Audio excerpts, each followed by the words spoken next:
दोस्तों नमस्ते। आज मैं आपके सामने आपके इंडियन लिटरेचर पेपर जो है उसमें कहानियों का एक बुक है। तो उस पुस्तिका में आपको भारत की विभिन्न भाषाओं में लिखी गई कहानियों का हिंदी अनुवाद मिलेंगे और उसमें एक उड़िया कहानी है संप्रदाय, जिसका लेखक है जगन्नाथ प्रसाद दास। उस कहानी के बारे में मैं बताना चाहूंगी।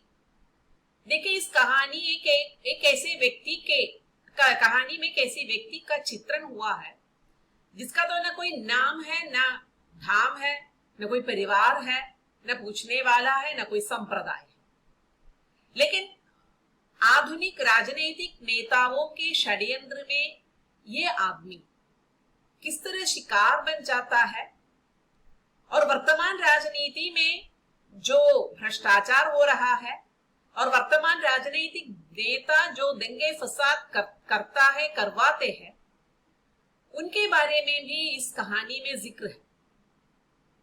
और इन दंगे फसादों में नेताओं का तो कुछ होता नहीं है, उनके परिवार की भी कुछ क्षति नहीं होती है। अगर कोई आपत्ति होती है तो बेचारे गरीब लोगों की। तो इसकी ओर हमारा ध्यान आकृष्ट करने वाली एक कहानी है ये संप्रदाय माने जाति। हमारे भारत में विभिन्न संप्रदाय के, विभिन्न जाति के, विभिन्न भाषा के लोग मिलजुल कर रहते हैं। तो हम कहते हैं इसी विभिन्नता में ही हमारी एकता है। लेकिन हाल ही में राजनीति या धर्म राजनीति का एक हथियार बन गया है। तो धर्म और संप्रदाय जब राजनीति का हथियार बनेंगे तो वहां दंगे फसाद तो होंगे ही, लोगों के मन में जो एकता है वो टूट भी जाएगी। तो यही इस कहानी का संदेश भी है। एक उपनगर में मिलजुल कर रहने वाले विभिन्न संप्रदाय के लोग, उन लोगों के जीवन में किसी के द्वारा रचाए गए दंगे फसाद या इस तरह के षड्यंत्र किस तरह विपत्ति का कारण बन जाता है, इसके बारे में इसमें बताया जाता है। कहानी की शुरुआत उस व्यक्ति के विवरण के साथ होता है। देखिए, शुरुआत ऐसी होती है, उस आदमी का धर्म, जाति, गोत्र क्या है इस बारे में उपनगर के लोग नहीं जानते। यहां तक कि उसका वास्तविक नाम भी कोई नहीं जानता। वो पागल था और पागल के नाम से जाना जाता था। उसकी जाति या नाम होने या न होने से उसके अथवा अन्य लोगों के लिए कोई समस्या पैदा नहीं करता था, क्योंकि पागल को किसी के अच्छे बुरे से कुछ लेना देना नहीं था और दूसरों से उसके संबंध अति सामान्य थे। तो यही है वो व्यक्ति, एक उपनगर में रहता था। वो कहां से आया था किसी को पता नहीं, उसका न तो कोई परिवार था, यहां तक कि उसका अपना नाम नहीं। तो इसलिए लोग उसे बुलाते थे पागल, क्योंकि वो साधारण लोगों की तरह नहीं था, किसी से ज्यादा बातचीत नहीं करते थे, पागल की तरह रहते थे वो, क्योंकि उसकी बुद्धि को कुछ हुआ है ऐसा ही लोग सोचते। और वो वहां एक बरगद का पेड़ है उस उपनगर में, उस पेड़ के सामने वो सुबह आकर बैठ जाएगा। उस पेड़ के ठीक सामने दो चाय की दुकानें हैं। एक तो हिंदू चाय की दुकान के नाम से मशहूर था, दूसरी दुकान जो है गांधी जी की दुकान के नाम से भी मशहूर, और कुछ लोग उसे मुसलमानों की दुकान भी कहते थे। और गांधी जी की दुकान कहने के कारण उस दुकान के चाय वाले को या दुकानदार को लोग महात्मा भी कहते थे। तो यही कैरेक्टर्स है इस कहानी के। तो ये पागल अक्सर उस बरगद के पेड़ के सामने आकर बैठ जाता था, क्योंकि वो किसी से कुछ मांगता नहीं था, वो लोगों को सिर्फ देखता था। तब लोग उसे कुछ न कुछ देते थे खाने के लिए, सिर्फ उसे खाने के लिए मिलना ही काफी था। तो लेकिन वो भीख मांगता नहीं था। लोग जानकर उसकी हालत जानकर उसे कुछ न कुछ देते थे। तो इस तरह बता दें कि सामान्य रूप से उसका व्यवहार होता है। तो बरगद के पेड़ के नीचे जब वो आकर बैठ जाता है तो पहले ये चाय वाले उनको बुलाकर चाय पिलाते थे। बाद में फिर वो जाकर सीधे लौटकर फिर वो बरगद के पेड़ के नीचे आकर बैठ जाएगा, और वहां चाय पीने के लिए जब लोग आ जाएंगे वे लोग भी उसे बुलाकर कुछ ना कुछ खिलाता है। तो इस तरह उनका जीवन इसी तरह चलता था। तो कहानीकार बताते हैं, एक आध दिन वो गली में दिखाई न देता तो लोग उसके बारे में आपस में पूछताछ करने लगे। ऐसा कि ये जो पागल जो है उस उपनगर में एक आदत सी बन गई है लोगों के लिए, क्योंकि उसको अगर एक दिन न देखे तो लोग पूछेंगे पागल कहाँ गई। उसे तो उनका कोई काम नहीं है, फिर भी उसे अक्सर लोग देखते हैं। अगर एक दो दिन नहीं देखे तो लोग सोचेंगे जिस तरह बरगद का पेड़ उधर कई सदियों से है, उसी तरह वो पागल भी उस उपनगर में कई दिनों से है, कई वर्षों से है। तो इसलिए अगर वो नहीं दिखाई देंगे तो लोग तो पूछेंगे। रात की सुनसान गलियों में उसके भारी जूतों की आहट सबको राहत सी मिलती थी, क्योंकि रात को ये पागल ठीक तरह से सोता नहीं था, तो वो इधर उधर चलता रहता था। तो ये उसका चलना एक तरह से एक राहत सी थी ये लोगों को।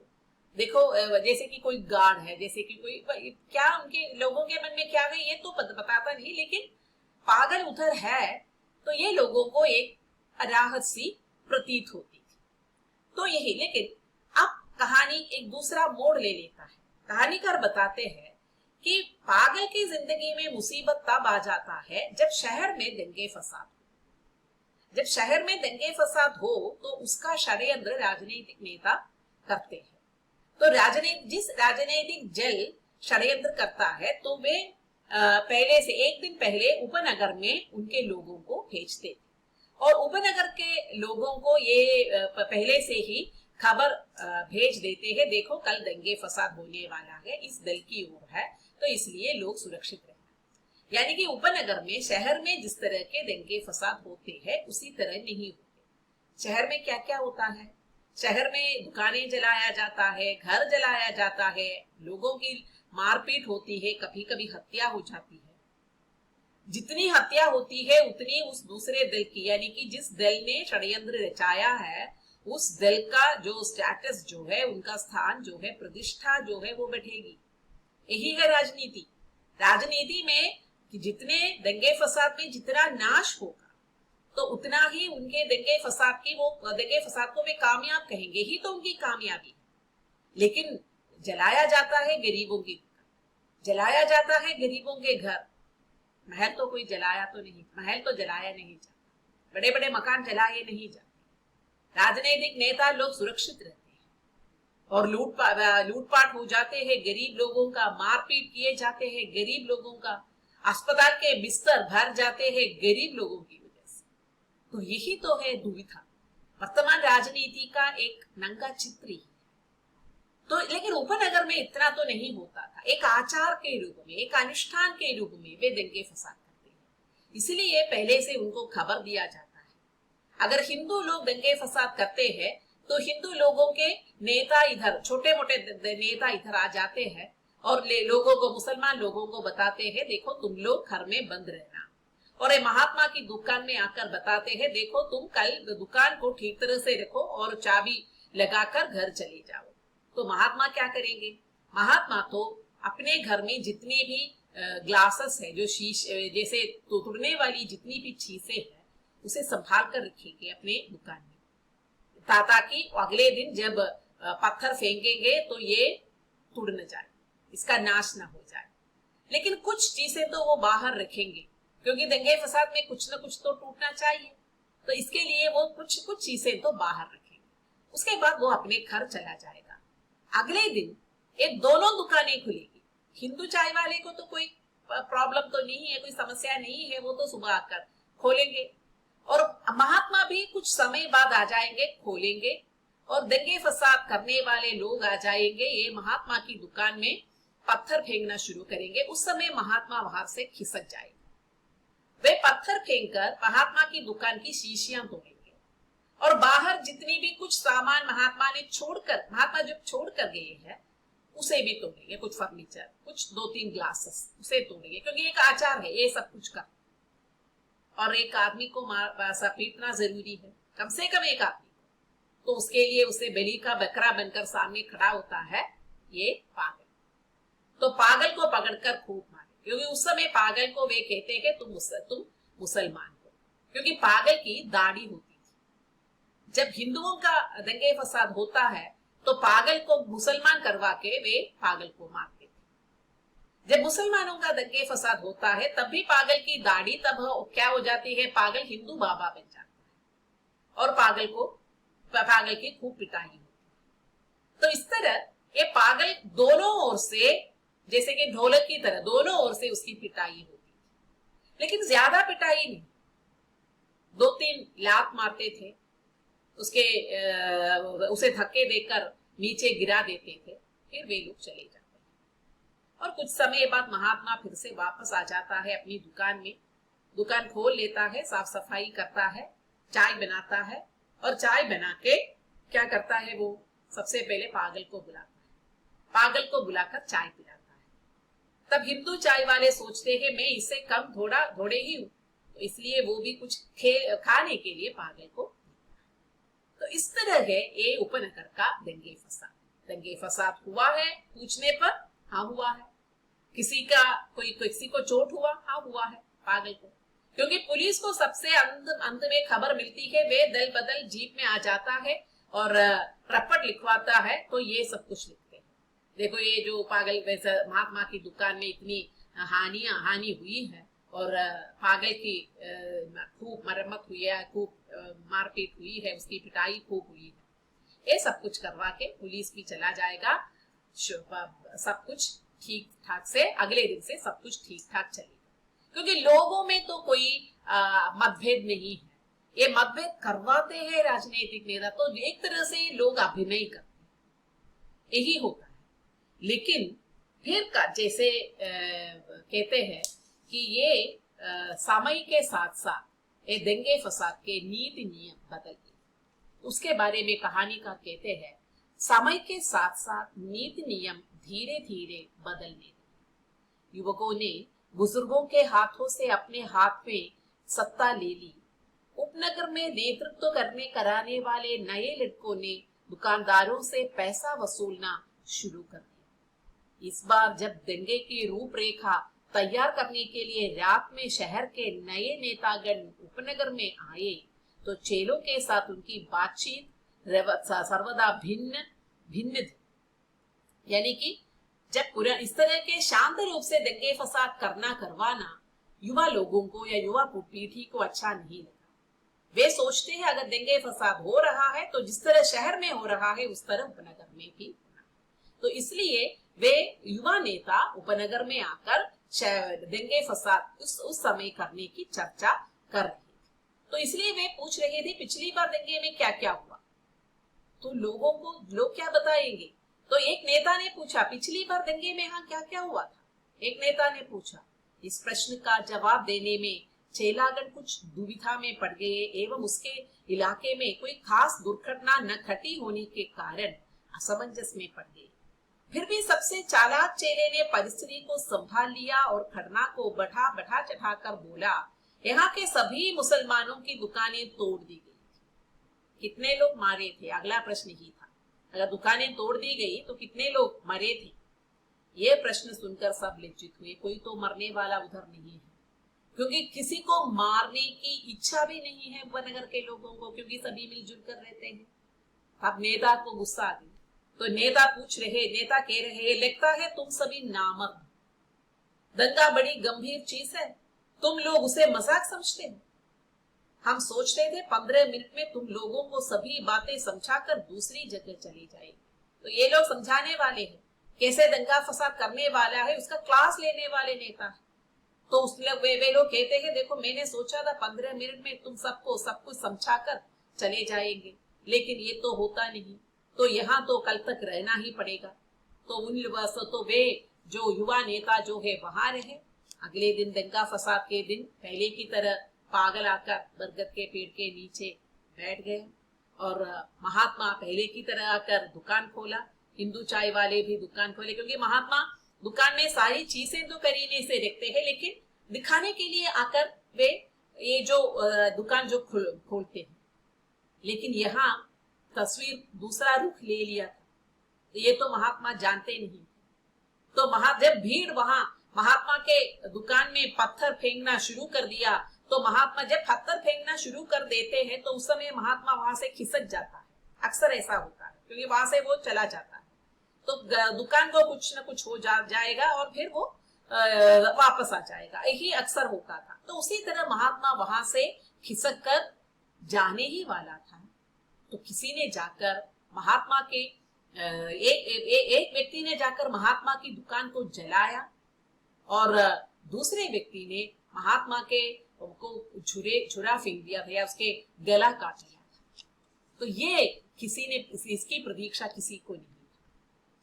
तो सब ये महात्मा जैसे भीड़ के साथ सब नारे लगाकर जाने ही वाला था, तो ये युवा नेता उसकी गला ही काट लिया। तो सभी लोग चंपे में रह गए, ऐसा किसी ने प्रतीक्षा नहीं की और किसी ने सहायता के लिए भी कोई सहायता के लिए भी वहां आया नहीं। लेकिन पागल जो है वो दौड़ कर आ गया। ये जो भीड़ तो फिर छट गए, महात्मा को मारकर बाकी नेता लोग तो गए ही, लेकिन पागल तो वहां, क्योंकि पागल को रोज वो चाय पिलाने वाला जो महात्मा जो है, तो इसलिए वो जल्दी दौड़कर आ गया। वो पुलिस पुलिस चिल्लाने लगा। तभी एक जीप उधर आ गई। तो जीप में उसने सोचा पुलिस है, क्योंकि ये पागल तो कुछ जानता नहीं, फिर भी उसने सोचा पुलिस, तो पुलिस पुलिस बुलाने लगा। तो वो भी शहर के गुंडे थे, ये दंगे फसाद कराने वाले थे। वे लोग हंसने लगे थे। तो वे लोग बाहर आके पागल को पकड़ा, रस्सी में बांधी उसे और उसके ऊपर पेट्रोल डाल। तो वो डॉक्टर डॉक्टर बुलाने लगे उस समय, क्योंकि तब भी उसे महात्मा की चिंता थी। लेकिन महात्मा तब तक मर चुके थे, ये पागल को पता नहीं था। तब तक पागल के हाथ रस्सी से बंधे हुए थे, उसके ऊपर एक कनस्तर में फुल पेट्रोल भी डाल दिया था। और फिर पागल से पूछा तेरा जात क्या है? उसे तो खुद कुछ मालूम नहीं है। उसने अपना मुंह तो खोला ही, उस समय वो नेता, जैसे कि उसका अंतिम पंक्तियां ऐसे ही कहानीकार बताते हैं और पाठकों पर छोड़ते हैं कि इस पागल का क्या क्या हुआ है। क्योंकि देखिए ये संस्कार नहीं, ऐसा ही है। उसी वक्त उनमें से एक ने कहा ये आदमी पागल सा लगता है, पता नहीं हिंदू है या मुसलमान। दल के नेता ने पागल से पूछा तू किस संप्रदाय का है? पागल का मुंह जिस तरह हठात खुला था उसी तरह हठात बंद भी हो गया। वो क्या बताता? उसे तो सिर्फ इतना मालूम है कि वो मनुष्य है, बाकी सभी लोगों के संप्रदाय थे, सभी लोगों की जाति थी।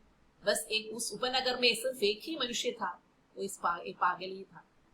बाकी लोग को बाकी सभी लोगों के आंखों में जाति के चश्मे थे, लेकिन पागल के नहीं थे। पागल सबके थे। तो सिर्फ एक ही मनुष्य उस उपनगर में था, उसी की हत्या होने वाला है।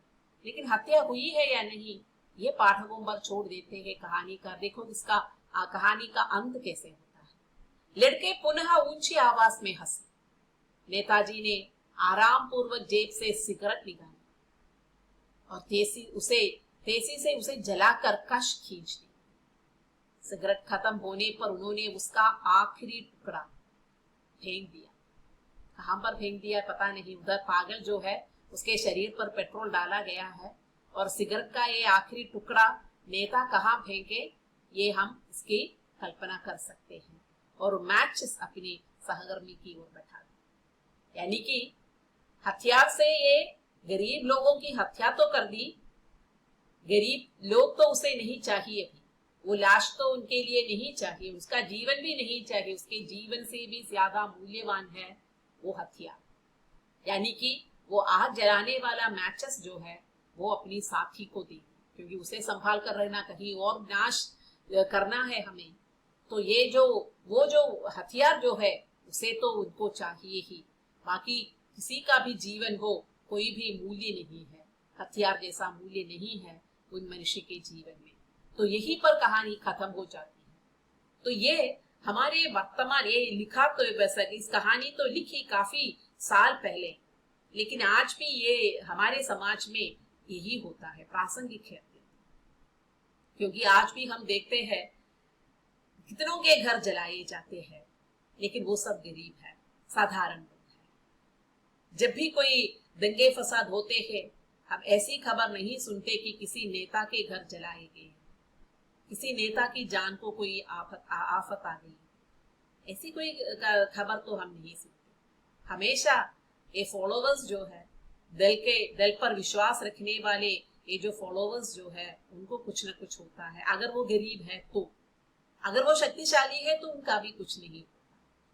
तो यही आज का जमाना है, यही आजकल का भारत है, या यही आजकल का मनुष्यत्व है। यहाँ सभी विभिन्न संप्रदाय के लोग रहते हैं। यहाँ हिंदू रहते हैं, मुसलमान रहते हैं, सिख रहते हैं, यहाँ मनुष्य नहीं रहता। तो यही बात कहानीकार इस कहानी के द्वारा बताते हैं हमें। तो आप इसे दोबारा पढ़िएगा, फिर हम इस कहानी के बारे में चर्चा करेंगे।